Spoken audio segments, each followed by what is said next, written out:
সেই দেওবন্দ মাদ্রাসায় রাজনীতি নিষিদ্ধ ছিল। অথচ সেই দেওবন্দ মাদ্রাসা যিনি শেখুল হাদিস ছিলেন, শেখুল হিন্দ মাহমুদুল হাসান, তিনি তখন তাহারিকে রেশমি রুমাল আন্দোলন, ভারতবর্ষের মধ্যে ইসলাম মুসলমানদের পক্ষে বাতিলের বিরুদ্ধে বড় বড় আন্দোলনের নেতৃত্ব দিয়েছেন। একদিকে মাঠে ময়দানে নেতৃত্ব দিয়েছেন, রাতের 10টা-12টা বাজে মাদ্রাসায় ঢুকছেন, ঢুকিয়া বুখারী শরীফের সবক আরম্ভ করছেন। আমাদের আকাবেররা যদি দুইটাকে একাত্রে মিলাইতে পারে, এইভাবে যখন যখন দিনের প্রয়োজন বাইরে ময়দানে থাকবো, কিন্তু ময়দানে থাকাকালীন আমার মাদ্রাসার দায়িত্ব বলবো না, মাদ্রাসায় দায়িত্ব পুরোপুরি আদায় করব। তালুম দেওবন্দের মজলিস শুরা এটা প্রথমে এলাও করছিল না যে ওনাকে এগুলা ছেড়ে আসতে হবে, কিন্তু এত বড় ব্যক্তিত্ব ছিলেন যে মাঠের ভিতরে মুসলমানের নেতৃত্ব দেওয়ার মতো ওনার বিকল্প কেউ ছিল না। আবার তালুম দেওবন্দের শেখুল হাদিস করার মতো, এই দায়িত্ব নেওয়ার মতো ওনার সমতুল্য কেউ ছিল না। দুইটা মিলিয়ে ব্যক্তি দুদিকে তাকিয়ে শেখুল হিন্দকে খাসভাবে শুরায় অনুমতি দিছে, হুজুর রাজনীতির সময় রাজনীতি করবেন আর দরজ দেওয়ার সময় বুখারীর দরজ দিবেন।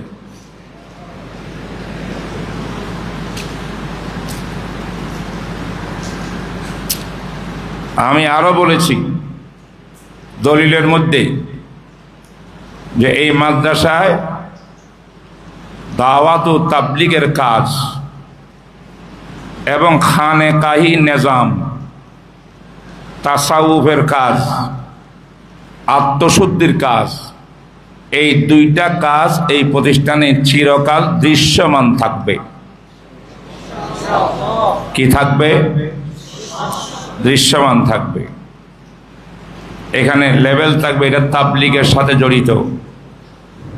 লেভেল থাকবে এখানে আল্লাহ বিল্লাহ হয়, জিকির আজকার হয়, কোরআন তেলাওয়াত হয়, নফল হয়, আহালুল্লাহরা আসেন, আহালুল্লাহদের তরিকা মোতাবেক আমাদের জীবন চলবে। এই দুইটা কাজ এই প্রতিষ্ঠানের দৃশ্যমান থাকতে হবে, দলিলে লেখা আছে। আমি আশা করি আপনারা বুঝতে পারছেন জিনিসটা। দাওয়াত ও তাবলীগের সঙ্গে আমাদের ছাত্রদের আলেমদের জড়িত থাকার দুই অর্থ। একটা কাহিনী কইলে বুঝবেন। বসুন্ধরার আমার মুরব্বী ওস্তাদ ফকিউল মিল্লাত মুফতি আব্দুর রহমান সাহেব নাওয়ারাল্লাহু মারকাদা, তিনি 71 সালের মুক্তিযুদ্ধ, দেশ স্বাধীনতার আন্দোলনের পরে তিনি চলে গেছিলেন ইয়েতে সাহারনপুরে। তখন শেখুল হাদিস জাকারিয়া রহমতুল্লাহ আলাইহি জীবিত ছিলেন। হযরতের খানেকার মধ্যে নাম লেখাছেন, চিল্লা দিছেন যে আমি বসি সব বাদ দিয়া আল্লাহ বিল্লাহ করব, আত্মশুদ্ধি করব, আল্লাহর সাথে কিভাবে আমার সম্পর্ক মজবুত হবে এর উপর মেহনত করব। পুরা চিল্লা দেওয়ার পরে ওনার অন্তরে আসছে এই কথা যে এই রাস্তাটা তো অনেক ভালো রাস্তা তাবলীগের, কারণ উনি তাবলীগেরও মুরব্বী, আত্মশুদ্ধির সম্রাট শেখুল হাদিস জাকারিয়া। তো ওনার মজলিসে বললেন তাবলীগের জোশও আসতো, আবার আত্মশুদ্ধির বিষয়টাও আসতো। তো এইটার আসর পাইয়া মুফতি আব্দুর রহমান সাহেব রহমতুল্লাহ আলাইহি চিল্লার পরে একটা ছোট কাগজে হযরতের কাছে লিখছিলেন। কি লিখছিলেন? বলছেন, হযরত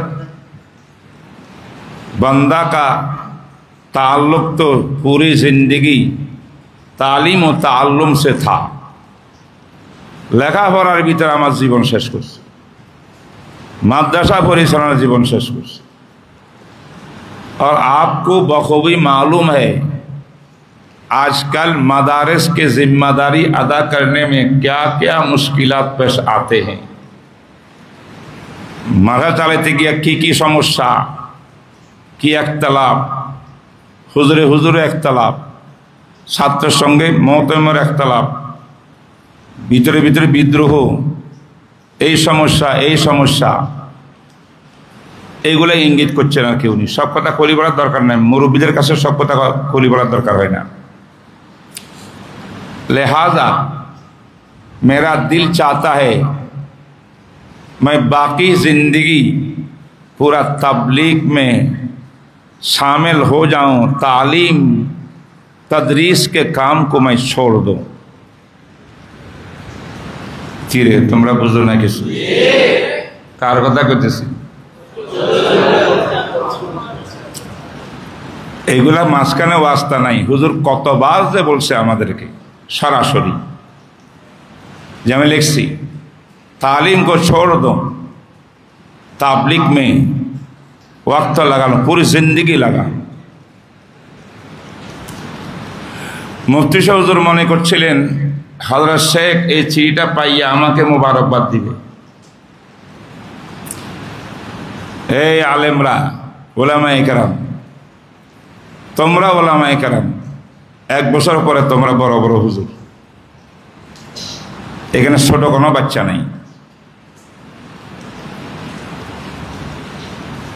হযরত লিখছেন জবাব শেখুল হাদিস হুজুরে লিখছেন হারগিজ নেহি।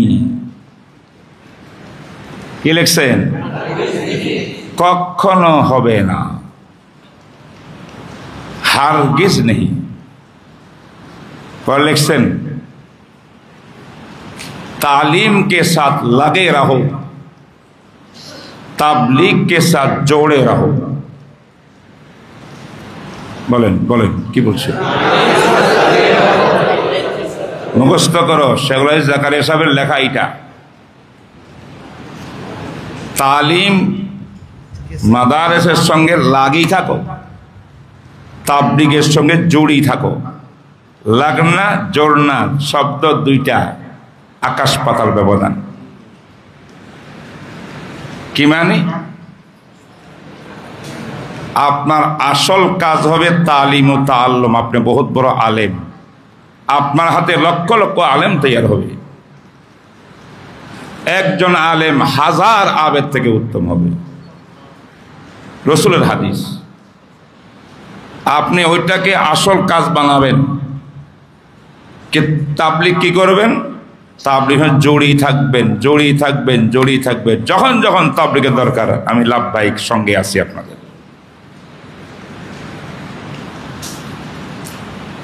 যারা মাদ্রাসা পড়াপড়ি সব সারিয়া, কিছু আলেম ওলামা আছে মৌলভী সাহেবরা একেবারে পাক্কা তাবলীগী হয়ে গেছে। এরা বছর চিল্লা জীবন চিল্লা দিয়া বাইরে গেছে। দেখবা তাদের অবশেষে এক বছর পরে দেখা যায় যা এলেম গ্রাম শিখছিল কিছুই নাই, সব শেষ। কিতাবের আবার হতে করতে পারে না, এবার সব ভুলে গেছে। আর এই মিয়া এলেমের মতো দৌলত আল্লাহ পাক দিছেন। এলেম হইল ওয়ারাসাতুল আম্বিয়া, নবীওয়ালা দৌলত।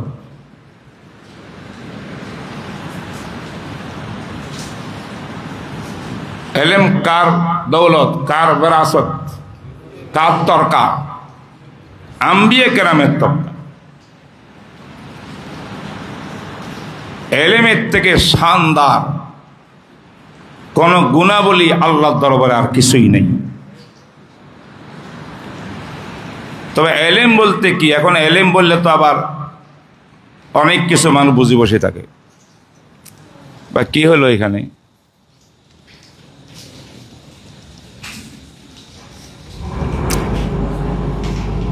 আল্লাহ,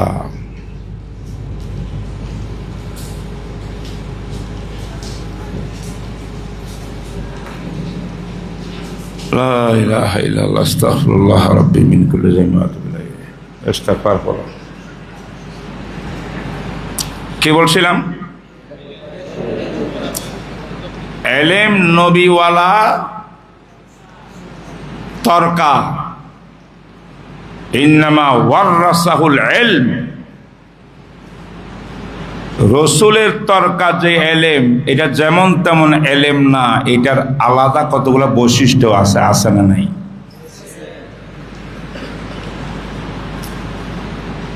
কোরআন হাদিসের আলেম এলেম ওইটাকে বলে যেই ব্যক্তি এলেম নিয়া এলেম অনুযায়ী জীবন গঠন করছে, সমাজ গঠন করছে, ওনার জীবনের দিকে চলাফেরার দিকে তাকাইলে দেখা যাবে ইনি আলেম। এলেমের জন্য লিকসার দেওয়া লাগে না, ওয়াজ করার দরকার নেই। যেই ব্যক্তির চলাফেরা, ব্যক্তিগত জীবন, পারিবারিক জীবন, সামাজিক জীবন, ব্যবসায়ী জীবন, সব লাইনে তার চলাফেরা সুন্নত মোতাবেক, নবীর সুন্নত মোতাবেক, আল্লাহ পাকের বিধান সব পালন করে, কোনো কিছু লঙ্ঘন করে না, গুনাহ হইলে সঙ্গে সঙ্গে তওবা করে আল্লাহর দরবারে কান্নাকাটি করে, সেই ব্যক্তি আলেম। সেই ইলম ওয়ারাসাতুল আম্বিয়া।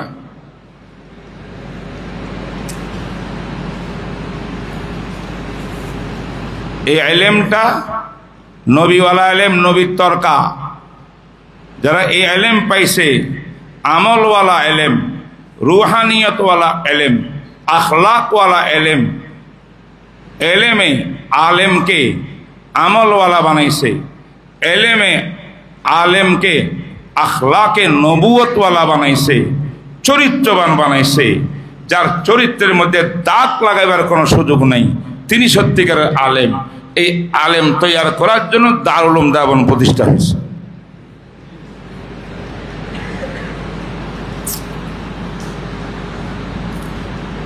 तो बोलतेছিলাম तबलीग के साथ जोड़े रहो, तालीम के साथ लगे रहो। আমরা যারা আছি এত কষ্ট মেহনত করিয়া তাখাসুসাত পড়িয়া আলেম হচ্ছি, আমাদের ওন্না বিছানা মৃত্যু পর্যন্ত এলেমের খেদমতে থাকতে হবে এবং তাবলীগের সঙ্গে জড়িয়ে থাকতে হবে। আর এলেমে তোমাকে আল্লাহওয়ালা বানাবে, তাকওয়া অর্জন করতে হবে। সব সময় এলেমের সঙ্গে তরবিয়ত লাগবে। 1 ঘন্টা তরবিয়তি বয়ান হবে, 4 ঘন্টা এলেমের শিক্ষা হবে। প্রত্যেক দিন তরবিয়ত হবে, প্রত্যেক দিন আকাবেরদের মলফুজাত পড়া হবে, প্রত্যেক দিন আখলাক কেমনে তৈয়ার হবে, নবীওয়ালা আখলাক, সেই কথা আলোচনা হবে, প্র্যাকটিক্যাল হবে।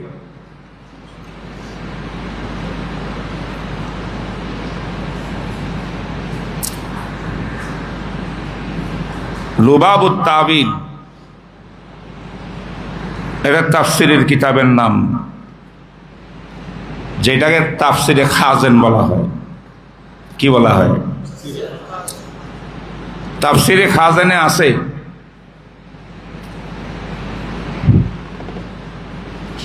ওয়ারাসিখুনা ফিল ইলম ইয়াকুলুনা রাব্বানা আমান্না বিহি।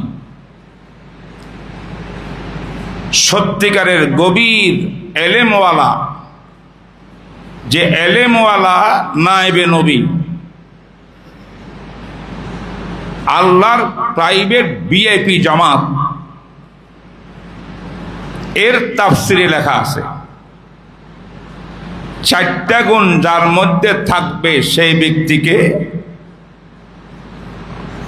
নবীওয়ালা, ওয়ারাসাতুল আম্বিয়া, এলেমওয়ালা বলা হবে। কটা গুণ? 1 নম্বর গুণ আত-তাকওয়া বাইনাহু ওয়া বাইনাল্লাহ। যে আলেম আর তালেবে ইলমের দিলের ভিতরে আল্লাহর ভয় থাকবে, ভয়, তাকওয়া। প্রত্যেক কদমে কদমে চিন্তা করবে আল্লাহ বলছেন কি, আমি করতেছি কি। আল্লাহর কথার বাইরে আমার কদম একটা গেলে আল্লাহর কাছে কি জবাব হবে আমার? এই তাকওয়া যার দিলের মধ্যে অর্জন হবে, এটা 1 নম্বর শর্ত রাসিখুনা ফিল ইলম, বড় আলেম হওয়ার জন্য, সত্যিকারের আলেম হওয়ার জন্য। 2 নম্বর বলছেন আত-তাওয়াযু ফীমা বাইনাহু ওয়া বাইনান নাস। এই যে প্রথমটা বললাম তাকওয়া বাইনাহু ওয়া বাইনাল্লাহ, অনেক ছাত্ররা তাকওয়া তাকওয়া করে কিন্তু তাকওয়া বুঝে না। এটা হাদিস শোনাই তাকওয়ার উপরে। হযরত ওমর ইবনে খাত্তাব রাদিয়াল্লাহু তাআলা আনহু খলিফাতুল মুসলিমিন, যে ওমরের ব্যাপারে রাসূল বলছেন আমার পরে যদি আল্লাহ পাক নবুয়ত কাউকে দিতেন তাইলে ওমরকে আল্লাহ পাক নবী বানায় দিতেন। যে ওমর ইবনে খাত্তাবের জান্নাতের মধ্যে বাসস্থান বাংলা, নবী রাসূল মেরাজে গিয়ে দেখিয়ে এসেছিলেন। এমন ওমর একদিন উবাই ইবনে কাব রাদিয়াল্লাহু তাআলা আনহুর কাছে গিয়ে বলেছেন, উবাই আমাকে একটু তাকওয়ার সংজ্ঞা বুঝাও, তাকওয়া কি জিনিস? 30 পারা কোরআনের ভিতরে আল্লাহ পাক তাকওয়া তাকওয়া দিয়া পুরা কোরআনকে সাজাই রাখছে। এক বুজুর্গ বলছেন, আমার শেখে জুলফিকার আহমদ নকশবন্দি সাহেব বলছেন, কি বলে জানেন? কয়ে বড় লোকদের খানা দানা তৈয়ার করলে যে আপতের ভিতরে ভিআইপিদের খানার টেবিলে যখন লাগে, সব মাছ গোশ বিরিয়ানি টিরানি সব কিছু দিয়া উপরে সালাদ দিয়ে সুন্দর করে করে এমনভাবে সাজাই সাজাই সালাদ দে, দেখতে মনে হয় ফুলের বাগান। সালাদের ফুল সাদা রাখছে। শেখে বলেন, তো পুরা 30 পারা কোরআনে আল্লাহর কত বিধি বিধান আছে, সবগুলো মাছ গোস্ত, উপরের সালাদ ফুল দিয়া সাজা রাখছে। এটার নাম তাকওয়া, পৃষ্ঠা পৃষ্ঠা তাকওয়া।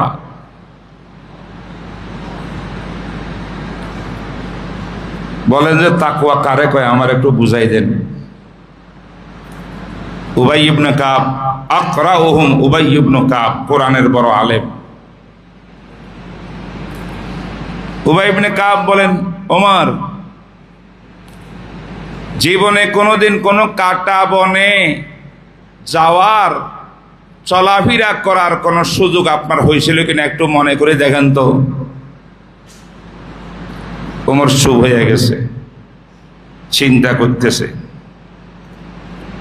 তারপর হ্যাঁ উবাই, কাটা বনে যাওয়ার আমার সুযোগ হয়েছিল, ছাগল চড়াতে গেছিলাম। সৌদি আরবের কাটা বন, সুন্দরবনের মতো বন হওয়া লাগে না, কাটা তো রাস্তায় রাস্তায় কাটা, সব জায়গাতে কাটা, মরুভূমিতে কাটা গাছ।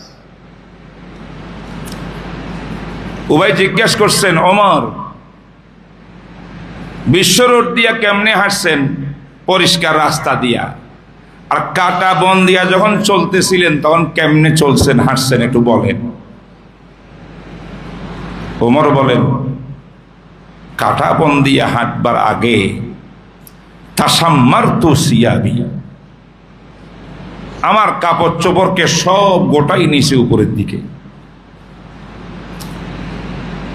এরপরে বড় সাবধানতার সাথে কাটা বনের ফাঁকে ফাঁকে, কাটার ফাঁকে ফাঁকে পাও দিছি, আবার আরেক পাও ওইখান দিয়ে দিছি। এইভাবে সাবধানতার সাথে, যাতে আমার কাটা পায়ে না বিঁধে, কাপড়ে না ঢুকে, আমি কষ্ট না হয়, বড় আস্তে আস্তে আস্তে আস্তে করে চলছি। আমার মনে আছে যেই টাইম সোজা রাস্তায় ভালো রাস্তায় চলতে যেই জায়গা অতিক্রম করতে আমার 10 মিনিট লাগতো, কাটা বনটা অতিক্রম করতে আমার 1 ঘন্টার উপরে লাগছে। এই বয়ান শুনিয়া উবাই ইবনে কাব রাদিয়াল্লাহু তাআলা আনহু বললেন, বাহ বাহ, হাযা হুয়া তাকওয়া ইয়া ওমর, হে ওমর, এটার নাম তাকওয়া। এই দুনিয়াতে চলতে গেলে চারপাশে কাটা আর কাটা।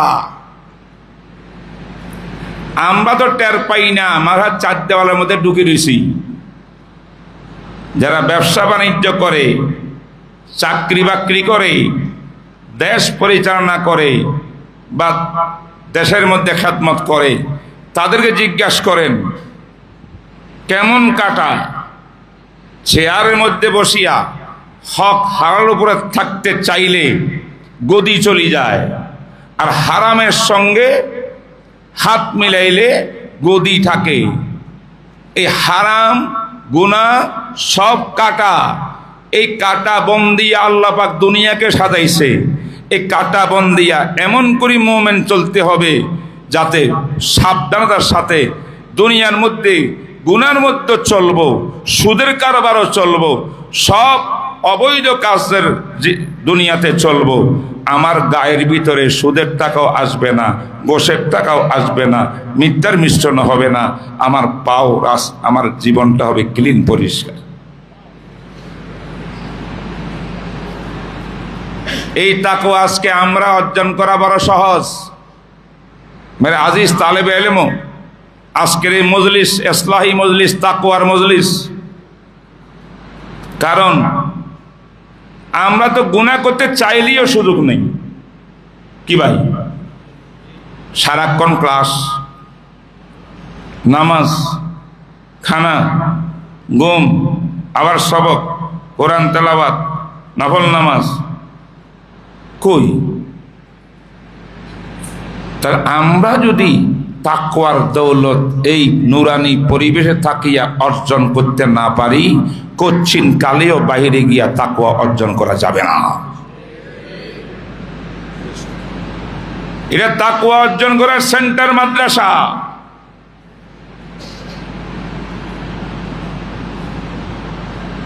দারুল দেওবন্দ এই সমস্ত চিন্তা ভাবনা নিয়ে দেওবন্দ মাদ্রাসা কায়েম করছেন।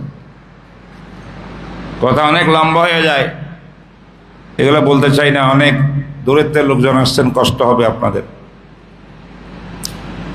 একটা কথা তবু বলতে চাই, আজকে যারা আমরা দেওবন্দের নাম লচ্ছি,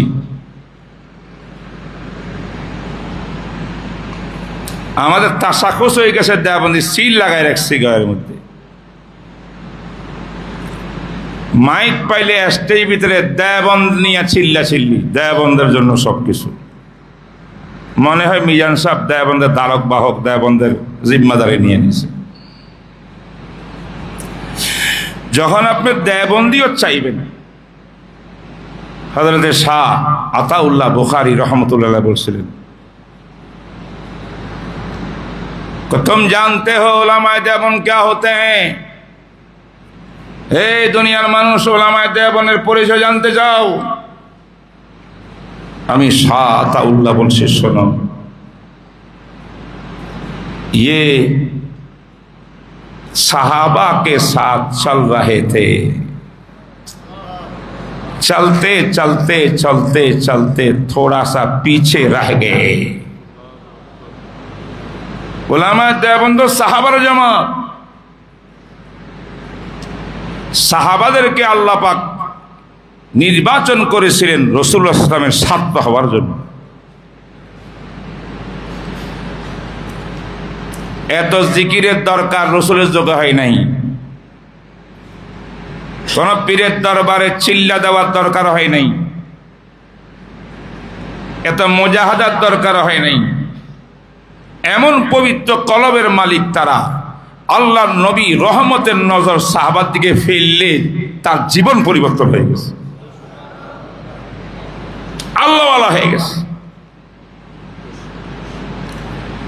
দিন দিন এই অবস্থা অতিবাহিত হওয়ার পরে, নবীজি যাওয়ার পরে, সাহাবা যাওয়ার পরে আস্তে আস্তে আমাদের অন্তর কলব এত নোংরা, এত জং। এখন হক্কানি পীররা থানবী রহমতুল্লাহ আলাইহি খানকা করতে হয়, হাজি আমদার মহাজির মক্কি খানকা করতে হয়, চিল্লা দেওয়াইতে হয়, জিকির করাইতে হয়, মুজাহাদা করাইতে হয়, কত কিছু করাইতে হয়। তারপরে কিছুটা হইল দিলটা একটু পরিষ্কার হয়, আত্মা পরিশুদ্ধি কিছুটা কিছু হয়। উলামায়ে দেওবন্দ সাহাবাদের জামাত রসুলের পিছনে চলতেছিলেন সাহাবাদের সঙ্গে এক কাতারে। আল্লাহ পাক অনেক দূর নিয়ে একটু পিছে ফেলাই দিছে। কেন? কজে আমার উম্মত যারা কিয়ামতের আগে আসবে তারা সাহাবাকে চিনবে কেমনে, সাহাবা একরাম কেমন ছিল, এটা চিনানোর জন্য উলামায়ে দেওবন্দকে আল্লাহ পাক পিছে ফেলাই দিয়া এদেরকে এদের জামানা দিয়া কয়, তোমরা সাহাবাকে দেখতে চাইলে কাসেম নানদবিকে দেখো, সাহাবা দেখতে চাইলে রশিদ আহমদ গঙ্গুইকে দেখো, সাহাবা জীবন দেখতে চাইলে হাজী এমদাদুল্লাহ মুহাজির মক্কিকে দেখো, সাহাবা দেখতে চাইলে শেখুল মাহমুদ হাসানকে দেখো। উলাইকা আবাই ফাজিনি বিমিসলিহিম